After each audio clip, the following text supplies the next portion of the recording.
Maharashtra TV news मध्ये आपले स्वागत। आषाढी एकादशीचे औचित्य साधून सामाजिक बांधिलकी जपत नेहमीच समाजाच्या हितासाठी अग्रेसर असणारे प्रमुख संघटक संजय भोकरे, प्रदेशाध्यक्ष वसंत मुंडे व राज्य सरचिटणीस विश्वासराव आरोटे यांच्या आदेशाने महाराष्ट्र राज्य मराठी पत्रकार संघ नवी मुंबई यांच्या वतीने आषाढी एकादशी निमित्त कोपरखैरणे येथे विठ्ठल मंदिरामध्ये वारकरी भाविक भक्तांना फराळाचे वाटप करण्यात आले।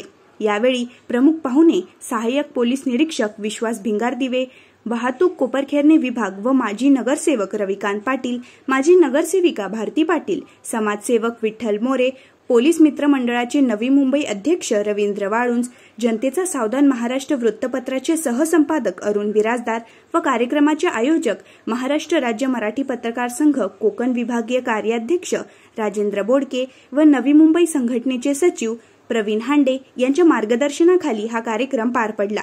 यावेळी संघटनेचे पदाधिकारी व सदस्य, उपाध्यक्ष दिनकर गायकर, खजिनदार राजूभाई मीर, सहखजिनदार धनंजय कुरकुटे, माजी सचिव अशोक लांडगे, सदस्य सांगळे सर, जनतेचा सावधान महाराष्ट्र ऐरोली प्रतिनिधी साईनाथ चिंगोटे, लक्ष्मण पार्टे, मयूर आरोटे, हक्काचा आवाजचे प्रतिनिधी अशोक पाटील आदी मान्यवरांच्या उपस्थितीमध्ये कार्यक्रम पार पडला। ब्युरो रिपोर्ट, सवाल महाराष्ट्राचा।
सर्वप्रथम आज आषाढी एकादशी निमित्त सर्व जनतेला खूप खूप शुभेच्छा।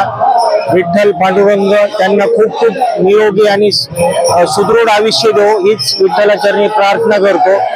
आज कोपरखैरणे सेक्टर 15 ते 18 गार्डन मध्ये पत्रकार मित्र बांधवांच्या वतीने एक छोट्याशा कार्यक्रमाचे आयोजन करण्यात आले होते। त्यासाठी मला बोलवण्यात आले होते। ऍक्च्युली त्यांची सामाजिक बांधिलकी ते नेहमीच जपत आलेत आणि जपतात। नेहमी वेळोवेळी ते जनतेला कशा प्रकारे मदत करता येईल, सामाजिक बांधिलकी कशी जपता येईल याचा ते खूप प्रकर्षाने नेहमी प्रयत्न करत असतात। या निमित्ताने आज बोलवलं आणि इथे त्या माझ्या हस्ते त्यांनी फळ वाटप केले, त्याबद्दल मी त्यांचा खूप खूप आभारी आहे। असेच भविष्यात त्यांच्याकडून चांगले उपक्रम घडावेत हीच विठ्ठलाचरणी प्रार्थना करतो।